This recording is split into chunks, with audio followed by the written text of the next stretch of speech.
Good day, నమస్తే, సలాం అలైకుం. నేను మీ దోస్తు సబ్స్క్రైబ్ చేసుకోండి. దోస్త్ అయిపోదాం లైఫ్ లాంగ్కి. ఫేక్ గోంగూర చికెన్ కర్రీ చెప్తానమాట.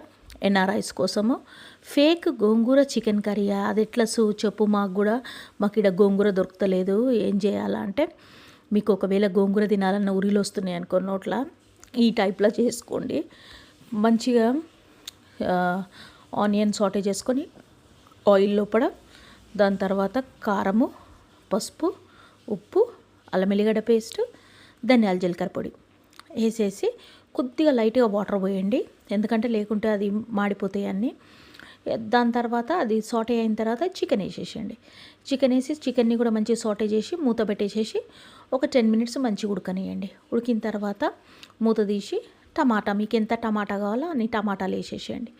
వేసేసి అది మంచిగా ఉడుకుతుంది అనే టైంలో బేబీ స్పినాచ్ దొరుకుతుంది కదా, పాలకూర, మన కినా రైస్కి ఆ బేబీ స్పినాచ్ మీకు ఎంత కావాలి అంటే అంత బేబీ స్పినాచ్ వేసేయండి కర్రీలో. వేసేసి మంచి కలిపి 2 స్పూన్ల గోంగూర పచ్చడి, ప్రియా గోంగూర పచ్చడి, లేకపోతే మనం ఇండియా నుంచి తెచ్చుకున్న గోంగూర పచ్చడి ఉంటుంది కదా, మన అమ్మోళ్ళు చేసి పెట్టిందో లేకపోతే మన చుట్టాలు పంపించిందో, అయితే ఆ గోంగూర పచ్చడి 2 స్పూన్లు వేసేసి మంచి కలిపేసేసి కొద్దిగా లైట్గా వాటర్ కావాలంటే కొంచెం వాటర్ పోసేసి కొద్ది గరం మసాలా పొడి వేయండి. ఇంకా ఎక్స్ట్రాడినరీ టేస్ట్ కావాలంటే పచ్చి కొబ్బరి తురుము ఉంటుంది కదా, ఆ పచ్చి కొబ్బరి తురుమన్న వేయండి.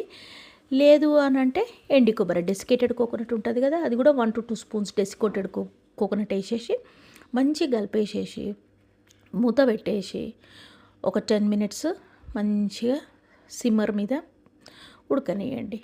అంతే, ఇక ఫేక్ గోంగూర చికెన్ కర్రీ రెడీ అయిపోతుంది అనమాట. సేమ్ అదే టేస్ట్, కొంచెం కూడా టేస్ట్ మారదు. మీరు అనుకుంటారేమో టేస్ట్ మారుతుంది అనేసి, మారదు. ఎందుకంటే కొందరు చాలా కోల్డ్ కంట్రీస్లో ఉంటారు, కొందరు ఏంటనంటే ఎలాంటి ప్లేస్లలో ఉంటారంటే వాళ్ళకి అసలు గోంగూర కూడా దొరకదు. ఇక మేము ఉండే దగ్గర అయితే మాకు దొరుకుతుంది. మన 4 చెట్లు దొరికినాయి, దేవుడా అని దండం పెట్టుకొని తెచ్చుకున్న బన్నింగ్స్ నుంచి.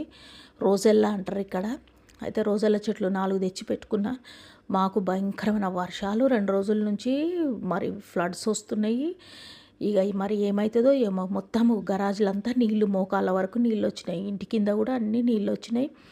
ఇక ఇంటికి ఇవాళ బయన్ సేల్ల పుష్పతో కారు కొననీకని పోయినా, భయంకరమైన వర్షంలో ఇరికిపోయినాం మేము. ఇక ఇంత ముందుకు వచ్చేసి ఇక జల్దీ ఇది కూర వండిన అనమాట మా పోరన్కి, మా పుష్పకు.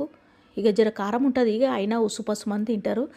ప్లీజ్ మీకు నచ్చితే మాత్రం లైక్, షేర్, సబ్స్క్రైబ్ చేసుకోండి అబ్బా. Love you all. ఇంకో వీడియోలో కూడా వేస్తా మీకు ఫ్లడ్డింగ్ మాది ఎట్లుంది అన్నది. సరే, బాయ్.